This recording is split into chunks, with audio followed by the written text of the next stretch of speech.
Vamos a pasar entonces a nuestro estudio de hoy.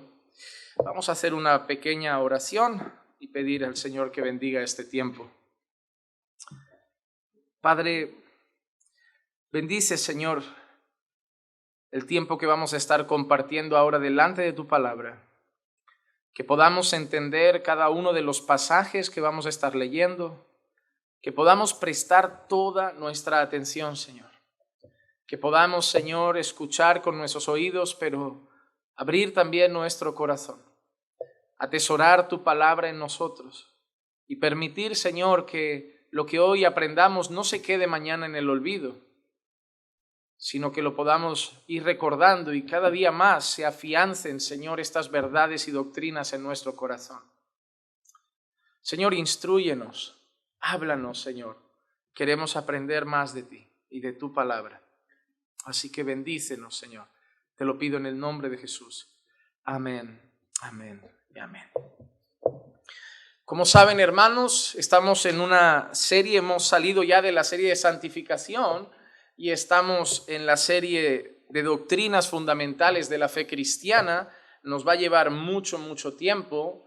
Y lo que vamos a hacer es que la última semana, esta y la próxima, el tema que vamos a estar trabajando y que dividimos en 3 clases diferentes es el tema de ángeles y demonios.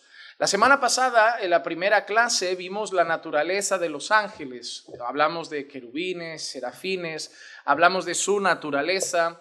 La clase de hoy, la segunda clase, vamos a hablar de cosas que hacen los ángeles, obras que hacen los ángeles, y yo he juntado en esta clase 12 cosas. A 10 minutos por cosa voy mal de tiempo. Voy a intentar que sean 5 minutos por cosa y voy justo, pero haremos lo posible. Claro, yo quería reducirlo para que no me salgan 4 clases. Y la clase que viene, el próximo martes, hablaremos de demonios y Satanás y ya concluiremos esta serie de 3 dentro de nuestra serie. Quiero empezar con una frase del pastor Joel Beeke que dice: Dios creó a los ángeles con una doble orientación, la adoración en el cielo y el servicio obediente en la tierra. Ahí yo creo que queda claramente resumida la función principal de los ángeles con esas 2 palabras, obediencia y adoración. Porque lo vamos a ver de esa manera y lo vamos a ver de diferentes formas, con diferentes obras, con diferentes acciones, pero al final todo se concentra en adorar a aquel Dios que los creó, el único Dios verdadero, y servirle. Y servir a Dios muchas veces implica muchas de las obras que vamos a estar mencionando en el día de hoy, pero los ángeles fueron creados particularmente para adorar al Dios que lo creó y para obedecerle. Pero cuando nosotros miramos nuestra vida, ¿qué pide Dios de nosotros también? Que adoremos al Dios que nos creó y que le obedezcamos en todo lo que pide. Ahora, vamos a sacar 12 puntos o 12 obras que hacen los ángeles, 12 cosas que hacen los ángeles. Para aquellos que toman nota, hoy seguramente ocupará un poco más de un cuaderno. Así, de un cuaderno no, de un folio, un cuaderno, y vamos a estar muchos días. Vamos a empezar por la primera. Y como hemos leído en la frase inicial, los ángeles obedecen a Dios en todo. Obedecen a Dios en todo. El Salmo 103, el verso 19 y 20 dice lo siguiente: El Señor ha establecido su trono en los cielos y su reino domina sobre todo. Bendecid al Señor vosotros sus ángeles, poderosos en fortaleza, que ejecutáis su mandato, obedeciendo la voz de su palabra. En este salmo, la manera como el salmista se expresa de los ángeles es como un grupo, como seres que son poderosos, pero que además ejecutan los mandatos del Señor y obedecen la voz de su palabra. Los ángeles tienen como función principal obedecer la voz de Dios. hacer todo lo que Dios diga, obedecer todo lo que Dios mande. Y sí, sabemos que hubo un momento en la historia donde un grupo particular de ángeles se rebeló contra el Señor, y de eso tratará nuestra tercera clase cuando hablemos de los demonios. ¿Recuerdan cuando hablábamos de la definición general que dimos el último día sobre los ángeles, que hicimos un resumen final? Algunos hermanos me escribieron, varios, realmente fueron 5 hermanos que se quedaron intrigados con la expresión de sujetos a cambio. Y no hablábamos de cambio de su naturaleza, de cambio de su forma, cambio de su aspecto. Cuando decíamos que eran sujetos a cambio, lo hacíamos pensando en esa rebelión que hubo con el tema de los ángeles que se rebelaron contra Dios. Habían sido creados para adorar a Dios, habían sido creados para obedecer a Dios, pero estuvieron sujetos a cambio, en el sentido de que esa fue la función para la cual fueron creados, pero en un momento de la historia unos se rebelaron contra eso. Pero la función principal de los ángeles, y algo que vemos en la Escritura, es obedecer a Dios. Dios, todo lo que ha creado es para su gloria. Y no hay manera de darle mejor la gloria a Dios que haciendo su voluntad, que haciendo lo que Dios manda. Dios quiere que nosotros también hagamos su voluntad. Dios quiere que nosotros también obedezcamos la voz de su palabra. Dios también quiere y pide que nosotros obedezcamos sus mandatos. El mundo obedece a Dios, la creación obedece a Dios, el cosmos obedece a Dios, el universo obedece a Dios, los ángeles obedecen a Dios, los demonios obedecen a Dios. Hay una expresión curiosa en la Biblia cuando habla de gente que dice, yo creo, y hay una expresión interesante que es esta: ¿crees? Está bien, los demonios también. Esa expresión es chocante, porque no es la respuesta que te esperabas, pero es una respuesta fuerte. Imagínate que tú crees en Dios, sí, y alguien te contesta, los demonios también. Pero él añade algo, y tiemblan. La expresión y tiemblan la podemos ver manifestada en esa escena en la que Jesús aparece y los demonios de golpe entran como en frenesí y empiezan a decir, ¿por qué vienes a atormentarnos antes de tiempo? Lo podemos ver en el endemoniado gadareno y los demonios diciendo, por favor, envíanos aunque sea esa piara de cerdos. Pero mira cómo se rinden a Jesús. Cuando los discípulos estaban ahí, los discípulos fueron apavorados a Jesús. Jesús, no conseguimos echar fuera a esos demonios. Y Jesús llega y no tiene que gritar, no tiene que dar voces, no tiene que decir agarrádmelo, atadlo entre 4, hacerle una entrevista y un show y un espectáculo. Jesús lo mira y sal. No hay mucho que hablar. Es Dios. Y los demonios saben quién es. ¿Por qué le preguntan? ¿Por qué vienes antes de tiempo? Porque ellos sabían que cuando el rey llegara, la historia iba a cambiar mucho. Su gobierno o lo que ellos hacían sobre las personas estaba sujeto al rey. Si el rey llegaba y decía, fuera de esa persona, se iban. Por eso alguien dijo muy bien que Satanás es el diablo de Dios. En el sentido de que no puede hacer nada que Dios no le permita. Alguien describió en una ocasión a Satanás como un perro rabioso, deseoso de morder a todo el mundo y a veces da ciertos bocados, pero es un perro que su dueño tiene la cadena. No va suelto. No se ha escapado de casa, está encadenado y a que quiera morder a alguien en la yugular, si el dueño de ese perro hace así, el perro solo gruñe fuerte, se babosea con rabia, pero no alcanza porque el dueño tiene la correa. Por eso él anda como león rugiente buscando a quien devorar, pero no puede hacer nada porque el dueño tiene la correa. Dios es soberano. Él no puede hacer nada que Dios no le permita. Él hubiera devorado la vida de Job. Él hubiera terminado con Job directamente. ¿Para qué pasar por la familia, las casas, el dinero, la salud? Lo mato directamente. Pero solo podía llegar hasta donde Dios le daba permiso. Dios es el rey.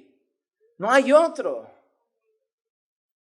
Los ángeles fueron creados para obedecer a su creador. En segundo lugar, los ángeles son testigos y vigilantes del obrar de Dios. Los ángeles son espectadores de Dios obrando. Los ángeles miran y contemplan cada cosa que hace Dios. Incluso pensemos algo, nosotros solo vemos un mundo físico, no contemplamos con nuestros ojos un mundo espiritual, pero los ángeles lo ven todo. Los ángeles son testigos de todo lo que sucede, no solo en este mundo físico, sino en un ámbito espiritual. Cosas que nosotros ni vemos que están pasando, ellos son testigos de todo lo que Dios hace y de todo lo que Dios está haciendo. Ellos contemplan, vigilan, ven el obrar de Dios.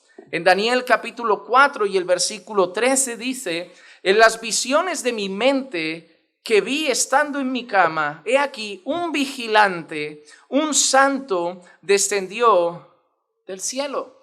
Mira cómo se refiere a ese ser que es un ser angelical y lo llama un vigilante, alguien que observa, alguien que mira, alguien que está atento, alguien que está observando y viendo todas las cosas, un vigilante. En Job capítulo 38, en los versículos 4 al 7 dice: ¿dónde estabas tú cuando yo echaba los cimientos de la tierra? Dímelo, si tienes inteligencia. ¿Quién puso sus medidas, ya que sabes? ¿O quién extendió sobre ella cordel? ¿Sobre qué se asientan sus basas? ¿O quién puso su piedra angular cuando cantaban juntas las estrellas del alba y todos los hijos de Dios gritaban de gozo? Los hijos de Dios en este pasaje, en su contexto, se refiere a los ángeles. Y en este contexto piensen que es el momento donde Job quiere tener una charla con Dios. En un momento de todo lo que le está sucediendo, Job se levanta y quizá cansado, agobiado, dolido por todo lo que sufre. Job dice: ¿quién me diera poder hablar con Dios? ¿Quién me diera poder ir cara a cara con Dios y tener una charla? Porque esto ya cruza el límite.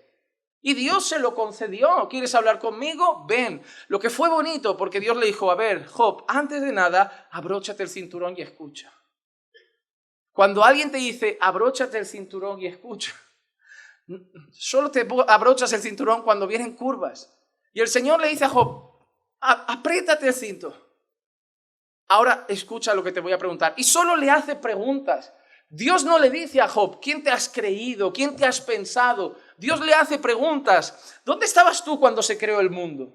¿Dónde estabas tú cuando se hicieron las estrellas? ¿Eres tú el que le da de comer a los leones y a la cervatilla? ¿Eres tú el que sabe cuándo pare la cabra montesa? ¿Eres tú el que sabe del secreto del hielo y del granizo? ¿Eres tú el que estaba en el firmamento? ¿Eres tú el que le puso límites a los ríos? No le hizo falta reprocharle nada, solo recordarle quién es Dios. Y cuando acabó de decirle todas esas preguntas, Job solo dijo una cosa: me pongo la mano en la boca y me callo mejor. Y una de las cosas que le está diciendo Dios en ese diálogo es: ¿dónde estabas tú cuando yo echaba los cimientos de la tierra? Job no lo vio y nosotros tampoco. ¿Quién puso sus medidas? Job no lo vio y nosotros tampoco. ¿Quién extendió sobre ella el cordel? Job no lo vio, nosotros tampoco. Sobre que se asientan sus basas, o quién puso su piedra angular. Le está hablando de la creación, le está hablando del momento de la creación, y obviamente Job dice: yo no sé y yo no estaba.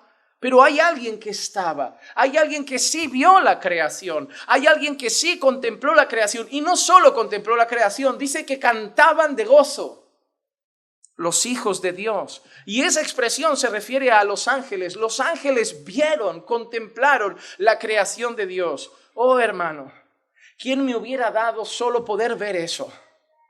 ¿Quién me hubiera permitido poder como los ángeles ver cómo de la nada Dios hizo todo? Porque yo he visto a veces vídeos, ¿no?, de estos que hacen en YouTube, ahora cada vez con más tecnología, de cómo sale nada y empieza a formarse todo y salen las aguas. Y yo ya me asombro con un vídeo de YouTube. Pero imagínate contemplar el universo, haya luz, créense en los luminares y ver cómo todo empieza a aparecer.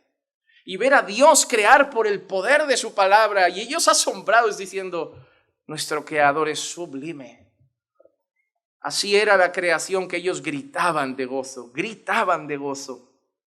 En 1 de Pedro 1:12 dice, a ellos les fue revelado que no se servían a sí mismos, sino a vosotros, en estas cosas que ahora os han sido anunciadas mediante los que os predicaron el Evangelio por el Espíritu Santo, enviado del cielo, cosas a las cuales los ángeles anhelan mirar. Pedro está hablando aquí de los profetas del Antiguo Pacto. Los profetas en el Antiguo Testamento anunciaron muchas cosas que ellos no vivieron. Anunciaron muchos mensajes que ellos no contemplaron. ¿Tú te imaginas a Isaías narrando sobre el Mesías, desechado, quebrantado, abandonado, como un cordero yendo al matadero? Pero él no vio al Mesías, él lo anunció. O a Jeremías anunciando el nuevo pacto, o a Ezequiel anunciando el nuevo pacto, o a Joel anunciando la venida del Espíritu Santo. Y nosotros disfrutando de todas esas profecías cumplidas en Cristo. Nosotros disfrutando de todo eso. Por eso Pedro dice, a ellos les fue revelado que no se servían a sí mismos. Ellos sabían que lo que estaban anunciando, lo que estaban pregonando no era para ellos. Ellos no iban a vivir la bendición de ese Espíritu que vendría sobre todos los creyentes. Ellos no iban a vivir la bendición de ver al Cristo encarnado, pero ellos lo anunciaron. Ellos fueron utilizados por el Señor. Y mira que cómo acaba esto al final. En estas cosas que ahora os han sido anunciadas mediante los que os predicaron el Evangelio por el Espíritu Santo enviado del cielo. Cosas a las cuales los ángeles anhelan mirar. Ahora tú imagínate a los ángeles escuchando a Dios usar a Isaías anunciando el Mesías, pero ellos no ven la encarnación hasta que sucede. Ellos viendo las profecías, pero ellos sabiendo que ellos sí van a contemplar eso. Ellos sí van a ver el derramar del Espíritu Santo sobre los creyentes. Ellos sí van a ver la encarnación del Hijo de Dios. Ellos sí van a ver la crucifixión. Ellos sí van a ver la obra redentora completa. Por eso dice, cosas que ellos anhelan mirar, porque los ángeles son observadores y ven todo el obrar de Dios. Los hombres vemos lo que nos permitió Dios ver en la época que nos tocó vivir. Pero los ángeles han visto desde la caída de Adán y Eva y verán hasta la gloria. Son testigos del obrar de Dios. Primera de Timoteo capítulo 3 y versículo 16 dice, e indiscutiblemente grande es el misterio de la piedad. Él fue manifestado en la carne, vindicado en el Espíritu, contemplado por ángeles, proclamado entre las naciones, creído en el mundo y recibido arriba en gloria. Está hablando de la obra de Cristo. Está hablando de su encarnación, de la obra de vindicación del Espíritu en Cristo, pero entre todas las cosas, su proclamación, el avance del Evangelio por el mundo, hasta finalmente su ascensión en gloria. En medio de todo, Pablo dice a Timoteo, contemplado por los ángeles. Los ángeles fueron testigos de la obra redentora de Jesús. Ellos la habían escuchado profetizada, ellos la habían escuchado anunciada y vieron cada paso de esa obra redentora. En cuanto Jesús termina de enfrentar la tentación del diablo en el desierto, ¿quién aparece al final de la escena después de vencer en la tercera tentación? Y ángeles vinieron y le servían. Estaban mirando. Tú y yo sabemos el relato, pero los ángeles estaban viendo a Satanás tentar al Hijo de Dios. Y vieron esa inmensa victoria, que solo fue la antesala de la victoria final que Jesús sobre la serpiente. Número 3, la tercera obra que podemos ver que hacen los ángeles, celebran la conversión de pecadores. En Lucas capítulo 15, versículo 10, y esto seguro que lo habéis escuchado alguna vez, dice: de la misma manera os digo que hay gozo en la presencia de los ángeles de Dios por un pecador que se arrepiente. Hermanos, no solamente nosotros nos alegramos con la conversión de un pecador, no solamente nosotros celebramos la conversión de un pecador, dice el texto bíblico que los ángeles entran en gozo y celebración cuando un pecador se arrepiente. Los ángeles hemos visto que celebraron con gozo la creación de Dios y celebran con gozo la redención de Dios sobre los pecadores. Hermanos, los ángeles alaban a Dios en todo tiempo. Cuando vemos que celebran con gozo, no es que se ponen contentos, es que cantan de gozo, cantan de júbilo. Y yo te digo una cosa, yo creo que a la iglesia le falta celebrar al Señor. Es como decimos, nos ponemos contentos, pero no lo expresamos. No celebramos a Dios todo lo que deberíamos celebrar. Y hermanos, debemos celebrar más al Señor. El otro día en la visita que hicimos a Bélgica, una de las cosas que le decía yo a los hermanos, hablábamos de estas iglesias hipócritas que siempre imponen normas externas a las personas, incluso fuera de lo que dice la Biblia, más bien por su criterio, y que están todo el tiempo como amenazándote, a ver, ¿y si Cristo viene hoy? Y en teoría son creyentes, pero si no son perfectos, se van a acabar perdiendo, y parece que viven con el temor de llegar el último día de su vida y que no les dé tiempo a arrepentirse y no haya valido la pena ir a la iglesia toda la vida y buscar al Señor porque el último día tropezaron y no se arrepintieron y se perdieron. Y yo les dije, esa gente usualmente no transmite gozo. No es comprensible un creyente sin gozo. Deberíamos ser el pueblo con más gozo, no más feliz en este mundo con las cosas de este mundo, pero tenemos suficiente motivo para tener mucho gozo. Yo no comprendo los creyentes amargados, infelices, siempre enfadados, siempre quejicosos, siempre que le ven todo mal a todo. ¿Cómo? No sé. ¿Cómo puedes tener la salvación, Cristo, la gracia, la misericordia, conversiones y estar amargado si tenemos tanto motivo para celebrar, tanto motivo para estar felices? Haber absorbido y recibido la gracia de Dios, la salvación en Cristo, su misericordia renovada cada mañana, poder llamarle Padre, poder orar y que nos escuche, tener acceso libre al trono de la gracia. ¿Cómo vamos a estar amargados, hermanos? ¿Cómo nos vamos a celebrar cuando más personas llegan a la iglesia? Ah, pastor, hace mucha calor. Gloria a Dios, prefiero calor que frío. ¿Prefieres que seamos 4 y necesitemos la calefacción? Pues no, hermanos, sudemos.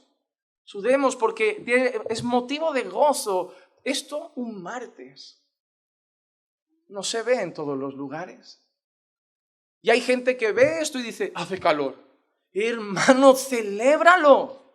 Celebra que hay pastores que le suplican a su iglesia que vayan entre semana, que van 4 gatos, que solo van el domingo. Y si hace calor en pleno diciembre un martes, es que no somos 4 y aquí.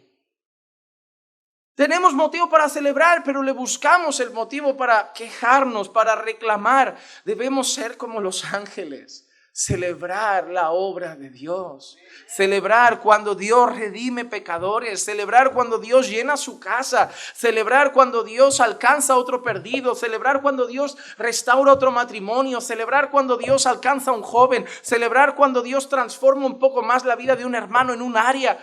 Tenemos que celebrar al Señor.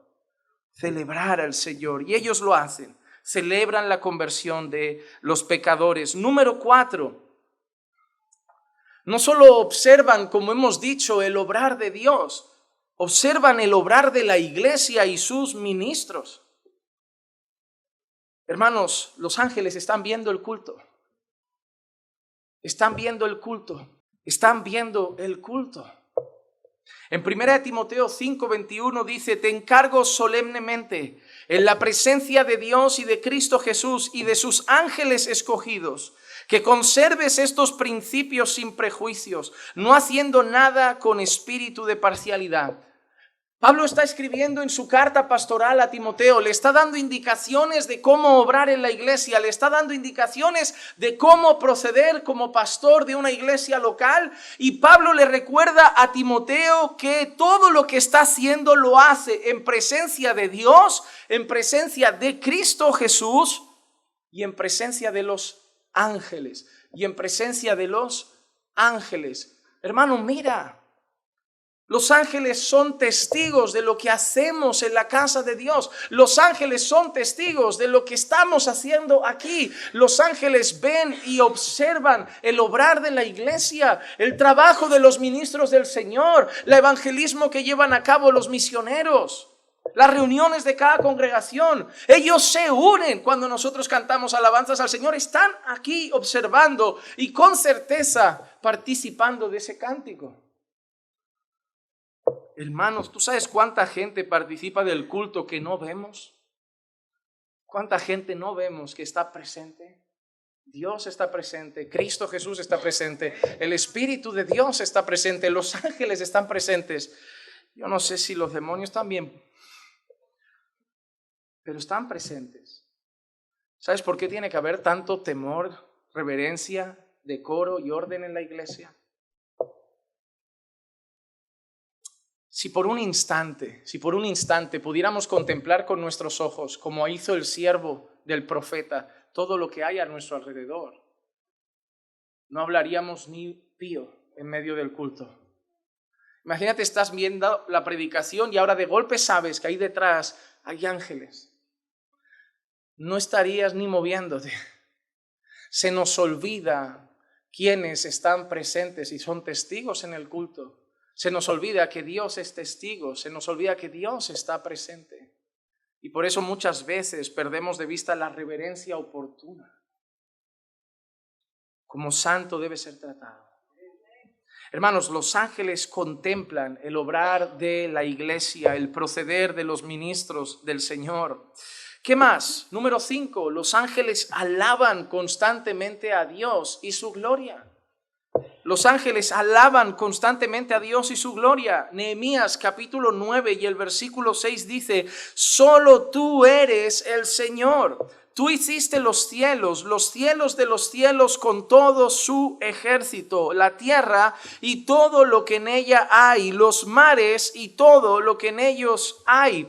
Tú das vida a todos ellos y el ejército de los cielos se postra ante ti. Mira qué actitud. El ejército de los cielos se postra ante ti. Y es interesante porque si tú ves los salmos, en muchas ocasiones los salmos llaman a todos a postrarse delante del Señor. Póstrese delante de ti toda la tierra. Póstrese delante de ti todo tu pueblo. Postrarse es una actitud de adoración. A mí hay una cosa que me pone nervioso en ocasiones, es cuando me encuentro a creyentes, suele pasar entre los reformados. Y voy a ser honesto. Cuando tú estás hablando con gente de otras denominaciones de orar y te dicen: no, voy a hacer un propósito de orar a las 3 de la mañana, voy a hacer un propósito de levantarme a las 5 de la mañana a orar, ahí llega el reformado y te dice: pues, ¿por qué? ¿Vale lo mismo orar a las 5 que a las 8, que a las 10? Luego te dice: voy a postrarme a orar, y te arrodillas. No hace falta, yo oro sentado. Para el reformado no hace falta nada. No hace falta orar a las 3, ni arrodillarse, pero ¿qué tiene de malo? ¿Por qué alguien tiene el deseo de buscar a Dios a las 3 de madrugada y tú tienes que llegar con un cubo de agua fría y echárselo encima? Tú, que probablemente no oras ni a las 10. ¿Por qué alguien quiere postrarse arrodillado y tú, que simplemente oras sentado muchas veces porque oras a desgana, le dices que se tiene que levantar? La Biblia muestra gente orando de rodillas. Es más, la Biblia incluso muestra gente orando tumbada en el suelo, en una actitud de desespero. Porque cuando nosotros nos postramos, no hace falta. Es que no es que haga falta. Es que a Dios no hacemos solo lo que hace falta. A Dios le damos más. ¿Es suficiente con orar? Sí. Pero cuando yo oro a las 3 de la mañana, le estoy diciendo a mi cuerpo que lo voy a golpear, que no manda, que la carne no rinde ahora como antes y gobierna mis horas y mis días.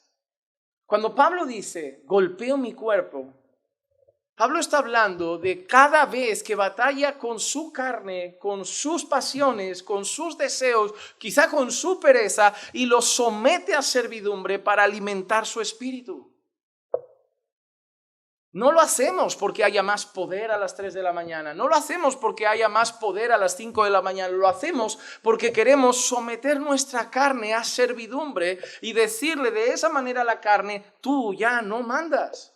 Y nos postramos y nos arrodillamos, no porque es obligatorio, lo hacemos porque le estamos diciendo a nuestra carne y al mundo entero que yo no me postraré ante el rey Felipe, no me postraré ante el presidente Sánchez, no me postraré ante mi padre, no me postraré ante ningún hombre, solo me postro ante Dios.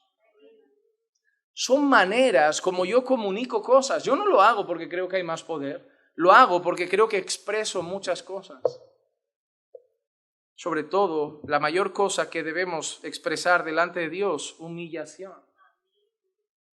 El problema es que hay muchos creyentes que están muy de pie delante del Señor. Y falta que los creyentes vuelvan a estar humillados delante del Señor. Pero yo también sé que Dios es bueno y como Dios sabe que quiere que seamos como Jesús, si no nos humillamos nosotros, nos humillará Él. Pero que lo hará, lo hará. Lo hará porque Dios te quiere como Cristo y Cristo era manso y humilde. Y si tú no te esfuerzas por buscar la humildad, Dios la va a hacer en ti. Y a veces va a ser doloroso, porque usualmente el camino a la humildad está lleno de lágrimas. Porque para matar el orgullo, que creo que puede ser uno de los mayores monstruos que tenemos dentro, el alfarero tiene que dar muchos martillazos. Los ángeles se postran delante del Señor. En Apocalipsis 5, versículos 8 y 9 leemos, cuando tomó el libro, los 4 seres vivientes y los 24 ancianos se postraron delante del Cordero. Cada uno tenía un arpa y copas de oro llenas de incienso, que son las oraciones de los santos. Y cantaban un cántico nuevo diciendo, digno eres de tomar el libro y de abrir sus sellos, porque tú fuiste inmolado y con tu sangre compraste para Dios a gente de toda tribu, lengua, pueblo y nación. Y mira quién está aquí, los 4 seres vivientes y los 24 ancianos. Los 4 seres vivientes representan seres angelicales. Ahora, ¿quién representan los 24 ancianos? He tomado una decisión, la comuniqué el otro día a un hermano y se la digo a todos. Cuando acabe Gálatas, posiblemente el primer libro con el que inauguraré las series dominicales en el Templo Nuevo, después de años y años intentando esquivarlo, será Apocalipsis. El próximo, no sé si será después de Gálatas, dependiendo cómo vayan las reformas, pero el primero con el que arrancaré en el Templo Nuevo oficialmente los domingos será Apocalipsis. Pero los 24 ancianos, mucha gente opina cosas diferentes, pero pongamos que representan la totalidad del pueblo del Señor. Pongamos que representan al pueblo del Señor al completo. Ahora, mire qué interesante, versículo 8 y 9. Los 4 seres vivientes y los 24 ancianos se postran delante del Cordero. Cada uno tiene un arpa y copas de oro llenas de incienso, que son las oraciones de los santos, y cantaban un cántico nuevo. Mira, están cantando al Señor, adorando a Dios, adorando la gloria de Dios, pero mira la postura. Los 4 seres vivientes y los 24 ancianos se postraron. Y los seres vivientes apuntan a seres espirituales, a seres celestiales, pero los ancianos apuntan al pueblo de Dios, a redimidos del Señor, y están ambos postrados. Así que no está mal postrarse delante del Señor, pero tanto lo que vemos en Nehemías como lo que vemos en Apocalipsis es que los ángeles alaban a Dios constantemente. Alaban a Dios constantemente. Multitud de textos en la Escritura muestran a los ángeles alabando y exaltando al Señor. En la visión de Isaías se miraban el uno al otro y decían: Santo, santo, santo es el Señor. Llena está la tierra de su gloria. Constantemente los ángeles alaban al Señor.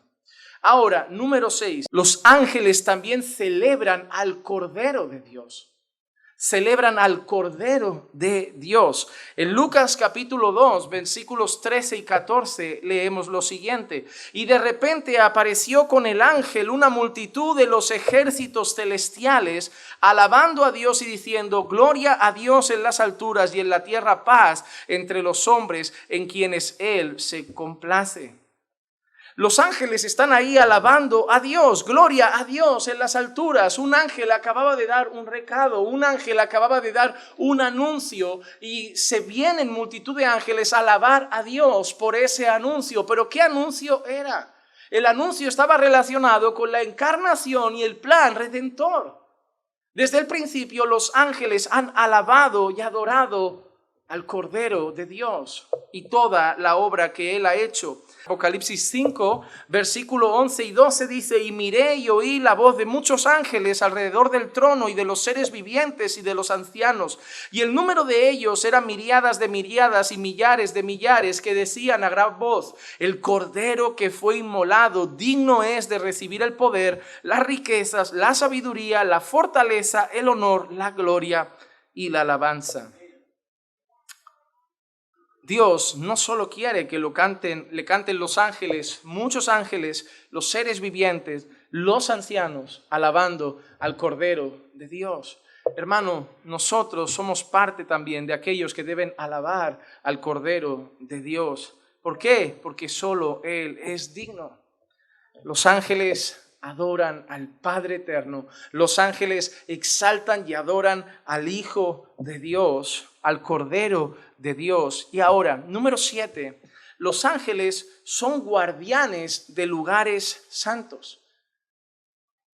Otra de las cosas que vemos en el registro bíblico es que los ángeles son guardianes de lugares santos. En Apocalipsis 21:12 dice así: tenía un muro grande y alto con 12 puertas, y en las puertas 12 ángeles, y en ellas había nombres escritos que son de las 12 tribus de los hijos de Israel. Nosotros estamos viendo allí en Apocalipsis 21 el resumen de cómo luce en esa visión que tiene el apóstol Juan la Nueva Jerusalén, la ciudad gloriosa, eterna y celestial. Y Juan está definiendo lo que ve, está describiendo la visión que tiene, y en esa visión de esa gloriosa ciudad eterna, Juan ve algo. Dice que había un muro grande y alto con 12 puertas. ¿Y qué estaba guardando eso? ¿Qué guardaba el lugar? ¿Qué guardaba la ciudad? ¿Qué estaba ahí en el muro y en las puertas? 12 ángeles. 12 ángeles. El mismo capítulo 21, el versículo 27 dice: y jamás entrará en ella nada inmundo, ni el que practica abominación y mentira, sino solo aquellos cuyos nombres están escritos en el libro de la vida del Cordero. Mira, en el texto nos dice que los ángeles estaban en la puerta, en los muros, guardando la gran ciudad. ¿Pero de qué la guardan? Poco después el texto dice: y en ella no entrará nada inmundo, en ella no entrará la iniquidad, en ella no entrará la mentira, en ella no entrará quien practica la abominación, solo a aquellos que están inscritos en el libro de la vida. Y ellos están ahí guardando que nada inmundo entre en la santa ciudad celestial. Es muy simbólico Apocalipsis. Cuando lleguemos, si no me acobardo por el camino, ¿para qué lo dije?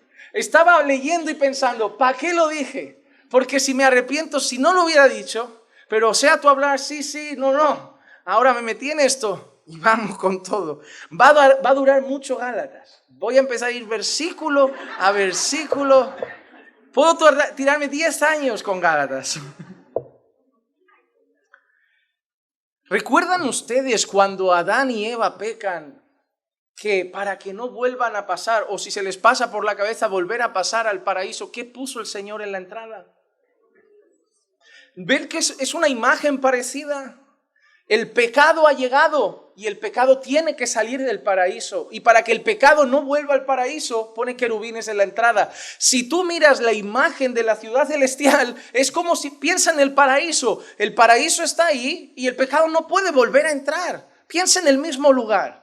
Los ángeles siguen ahí en la puerta, el pecado no entra, pero alguien va a volver al paraíso, alguien va a volver a ese lugar. ¿Quién? Aquellos que hayan sido redimidos por el Cordero de Dios. Ellos volverán a comer del árbol de la vida. Ellos podrán comer de ese árbol de la vida. Cuando nosotros vemos incluso, cuando Dios le dice a Moisés y le dice cómo tiene que ser el tabernáculo, cómo tiene que ser el arca, una de las cosas que se pone en el arca, recuerdan que eran unos seres angelicales con las alas así, y en medio se presentaría la gloria del Señor. Dice, yo presentaré mi gloria y ahí hablaré contigo. ¿Qué hacen esos ángeles? Están custodiando algo santo, un lugar donde Dios se iba a manifestar. Los ángeles siempre han sido como puestos en lugares santos para el Señor, sagrados para el Señor, como seres que los custodian, que los guardan. Ahora, número 8. Los ángeles también comunican la palabra de Dios. ¿Recuerdan cuando les dije en la primera clase lo que significaba originalmente la palabra ángel? Mensajero. Y en más de una ocasión vemos ángeles dando un mensaje de Dios a los hombres. Por ejemplo, Lucas capítulo 1, versículo 30 y 31, bien conocido. Y el ángel le dijo, no temas, María, porque has hallado gracia delante de Dios. Y he aquí, concebirás en tu seno y darás a luz un hijo y le pondrás por nombre Jesús. Ahí vemos a un ángel anunciando a María que ella iba a dar a luz, que iba a concebir del Espíritu Santo y que no tenía que temer, porque era una obra que Dios iba a hacer a través de ella por pura gracia. Ella había hallado gracia a los ojos de Dios. Pero quien le da la noticia a María no es un profeta, no es un sacerdote, no es un hombre piadoso del pueblo. Un ángel del Señor viene y habla con María. En Génesis 19, versículos 12 y 13, vemos también esto. Entonces los dos hombres dijeron a Lot, ¿a quién más tienes aquí? A tus yernos al lugar, porque vamos a destruir este lugar, porque su clamor ha llegado a ser tan grande delante del Señor, que el Señor nos ha enviado a destruirlo. Ángeles vienen a hablar con Lot de la destrucción que se iba a dar en Sodoma y Gomorra y avisar a Lot de que se retire, avisar a Lot de que salga. Sí, muchas veces vemos a Dios hablando directamente con hombres como Abraham, vemos a Dios hablando directamente con hombres como Noé, pero muchas veces Dios ha hablado a través de sus ángeles. Dios a veces ha hablado él, Dios a veces ha usado profetas, pero Dios también ha usado muchas veces ángeles. Así que vemos que los ángeles también han sido usados por Dios para comunicar sus decretos, comunicar su voluntad, comunicar lo que Dios iba a hacer. Número 9. Los ángeles cuidan de los hijos de Dios. Y eso para nosotros es algo muy bonito. En el Salmo 91, el verso 11 dice, pues Él dará órdenes a sus ángeles acerca de ti, para que te guarden en todos tus caminos. Él dará órdenes a sus ángeles acerca de ti para que te guarden en todos tus caminos. Y no dice que hay un ángel que te guardará. Él dará orden a sus ángeles acerca de ti, habla en plural, para que te guarden en plural en todos tus caminos. Los ángeles del Señor guardan a los hijos de Dios. Muchas veces hay relatos milagrosos en noticias de coches que se han estrellado y nadie sabe cómo esa persona sobrevivió, sucesos que han pasado y nadie sabe cómo eso pudo sobrevivir a alguien de ese accidente, se destrozó el coche y solo el huequecito donde estaba la persona salió Yo no creo que eso sea inventado. Algunos se inventarán. Pero yo creo en la protección de Dios. Yo creo que Dios guarda a su pueblo. Y muchas de las formas como Dios guarda a su pueblo a la luz de la Escritura es a través de sus ángeles. Nosotros vemos muchas cosas que vemos en la Biblia que Dios hace. Pero en su soberana voluntad, Dios hace las cosas muchas veces también a través de sus ángeles. Por ejemplo, Dios ha hablado a muchos hombres, ¿verdad? Ha hablado directamente a Moisés, ha hablado directamente a Noé, ha hablado directamente a Abraham. Pues ¿por qué Dios no habla directamente a todos? Es soberano, no quiere, a veces lo ha hecho con algunos. Otros ha mandado ángeles, otros ha mandado a sus profetas. Y en los últimos días Dios ha hablado a través de su Hijo. ¿Qué voz más directa de Dios queremos que la voz del Hijo de Dios? Dios vino, Dios se encarnó, el Hijo de Dios se hizo hombre y habló directamente con sus discípulos, con su pueblo. Pero muchas veces vemos aquí que Dios guarda a su pueblo, protege a su pueblo y muchas veces lo hace a través de sus ángeles. En Hechos capítulo 5, versículo 19 y 20 dice: pero un ángel del Señor durante la noche abrió las puertas de la cárcel y sacándolos dijo: id y puestos de pie en el templo, hablad al pueblo todo el mensaje de esta vida. Aquí hay una liberación en una prisión. Puertas de cárcel se abren milagrosamente. ¿Y quién abrió esas puertas? Un ángel del Señor. Dios pudo haber abierto las puertas directamente. Dios pudo haber simplemente tirado abajo las puertas de la prisión. Pero a Dios le complació usar a uno de sus ángeles, un ángel, para traer libertad a esos siervos suyos que estaban cautivos en prisión y luego decirles que anunciaran el mensaje de la vida. Dios ha usado a lo largo de la historia muchas veces a sus ángeles para proteger, para librar, para guardar y para cuidar a sus siervos. Sus ángeles acampan a nuestro alrededor y nos defienden. Ahora, ¿por qué entonces a veces nos pasan cosas trágicas? ¿Se durmieron los ángeles? ¿Se despistaron los ángeles? ¿Estaban parpadeando? Seguro que estaban de charla ese día haciendo chisme y, hombre, no se acaba de matar.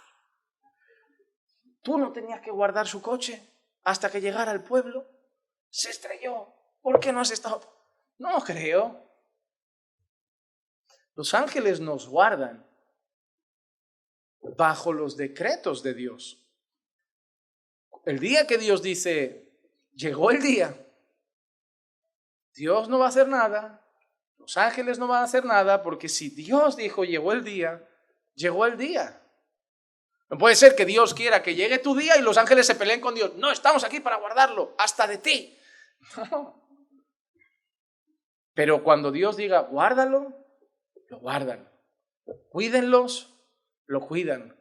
Protejan esa iglesia, la protegen. Pero el día que Dios dice, llegó el día, ok, Señor, hasta aquí fue nuestro trabajo de protección. Todo está sujeto a la voluntad soberana de Dios. Pero ¿por qué me pasó esto si Dios? Porque ese día Dios escogió eso. Dios no te ha cogido manía, Dios no se ha enfadado, Dios no está con rabia, Dios no se ha puesto de mal humor y ahora la está pagando contigo. Ese día Dios dijo que eso iba a pasar. Son sus decretos. Es su voluntad y nosotros solamente debemos confiar que aunque no nos resulte agradable siempre, es buena, agradable y perfecta en su plan. No todo lo que nos pasa lo tenemos que entender. No todo lo que nos pasa nos tiene que gustar. Dios no nos pregunta si nos parece bien su plan. Dios solo nos ha dicho que confiemos en Él, que es bueno, agradable y perfecto. Eso sí debemos hacerlo. Pero podemos vivir con la confianza que somos guardados por Dios, protegidos por sus ángeles. Y eso nos debe hacer andar seguros. No tirándonos sin paracaídas desde un avión porque los ángeles vendrán a guardarnos. No tentarás al Señor tu Dios. No te recomiendo mucho puenting, tirarte en paracaídas. Cada quien que haga lo que quiera. Si quieres adrenalina, tírate. Tírate. Pero si yo tengo que hacer tu funeral, lo primero que diré es, yo le dije, señora, que no lo saltara. Yo lo voy a hacer, pero si por mí fuera esto no habría pasado. Lo que su hijo, terco como una mula. Pero bueno, vamos, está con el Señor. Se tiró. Hermanos, podemos andar confiados. ¿Por qué andan tan afanados, tan preocupados, tan angustiados? ¿Por qué tantas noches sin dormir? ¿Por qué tantas vueltas a la cabeza? ¿Por qué tanta preocupación del mañana, del qué pasará, del qué sucederá, y si sale mal, y si no me dan? ¿Por qué tanta incertidumbre? ¿Dónde está su Dios? Su Dios está ahí. Se ha revelado en su palabra. Pero yo creo que tiene que decirle a veces, ayúdame en mi incredulidad. Señor, yo creo, pero me falta fe. Yo creo, pero me falta fe. Sé que eres soberano, pero ahora quiero creer y vivir tu soberanía. Confiar en tu soberanía. Yo se lo digo a la gente, pero ahora quiero descansar en ella. Porque no solamente debemos conocer a Dios en su palabra, sino que debemos creer en Dios verdaderamente en nuestros corazones. Yo le puedo decir a todo el mundo lo que dice la Biblia, pero no todo el mundo va a vivir conforme a lo que dice la Biblia. Debemos pedir fe a Dios para creer que Dios nos guarda y sus ángeles acampan a nuestro alrededor y nos cuidan. Eso no es para que oremos a los ángeles, ni para que hablemos con los ángeles, ni para que le pongamos velitas a los ángeles, simplemente para que descansemos en el Señor, que es el Señor de sus ángeles también. Número 10. Los ángeles también ejecutan los juicios de Dios. Muchas veces, juicios que Dios ha decretado sobre un lugar, sobre una persona, sobre una ciudad, son llevados a cabo por la mano de sus ángeles. En Hechos capítulo 12 y el versículo 23 dice, al instante un ángel del Señor lo hirió por no haber dado la gloria a Dios y murió comido de gusanos. En esa escena, un hombre de renombre, un hombre muy creído, un gobernador, un alto cargo de la sociedad, en lugar de darle la gloria a Dios, se golpeó el pecho, se llenó de arrogancia, se llenó de orgullo, y Dios, su manera de tratar eso fue matándolo, pero no lo hizo él. Al instante, un ángel del Señor lo hirió por no haber dado la gloria a Dios y murió comido de gusanos. Un ángel del Señor lo hizo. En el Salmo 78, el verso 49, envió sobre ellos el ardor de su ira, furia, indignación y angustia, un ejército de ángeles destructores. En más de una ocasión, la manera como Dios ha mostrado su ira, su furia, su indignación, su castigo, ha sido a través de sus ángeles, que en esta ocasión además los llama ángeles destructores. Así que los ángeles, obedeciendo a Dios, que es lo primero que hemos dicho que hacen, muchas veces obedecen ejecutando juicios de Dios. Número 11. Sirvieron en el ministerio de Cristo encarnado. En todo el ministerio del Hijo de Dios encarnado, en todo el ministerio redentor que llevó a cabo Cristo en la tierra junto a sus discípulos, ellos estuvieron sirviendo en más de una ocasión. Veamos algunos textos. Mateo capítulo 4, versículo 11 es lo que comentábamos al principio. El diablo entonces le dejó y he aquí ángeles vinieron y le servían. Vemos cómo ángeles aparecen tras la tentación de Jesús en el desierto y sirven a Jesús después de vencer la tentación. En Lucas capítulo 22, el versículo 42 y 43 dice, diciendo, Padre, si es tu voluntad, aparta de mí esta copa, pero no se haga mi voluntad sino la tuya. Entonces se le apareció un ángel del cielo y le fortaleció. Y si Dios usó un ángel para fortalecer a su hijo en Getsemaní, Dios también puede usar a un ángel para fortalecer nuestra vida en muchas ocasiones de debilidad. Dios nos fortalece, pero puede hacerlo a través de sus ángeles. Aquí fortaleció ¿a quién? Al Hijo de Dios.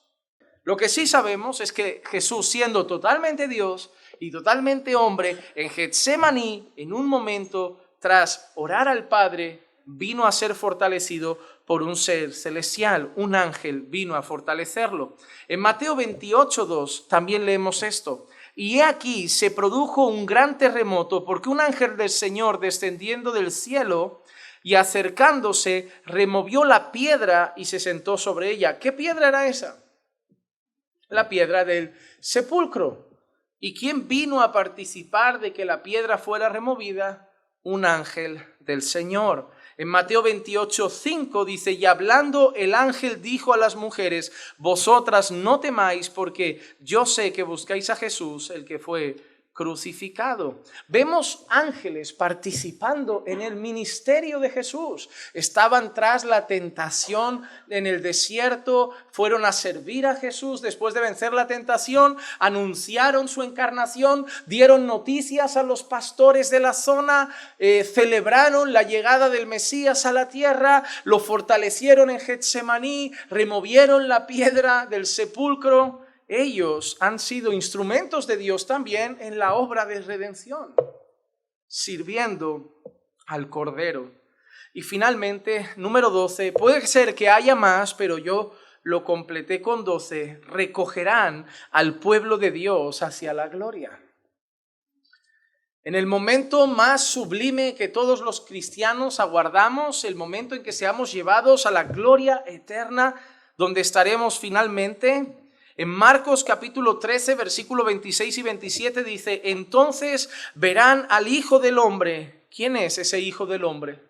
Jesús, que viene en las nubes con gran poder y gloria, y entonces enviará Jesús a los ángeles y reunirá a los escogidos de los cuatro vientos, desde el extremo de la tierra hasta el extremo del cielo.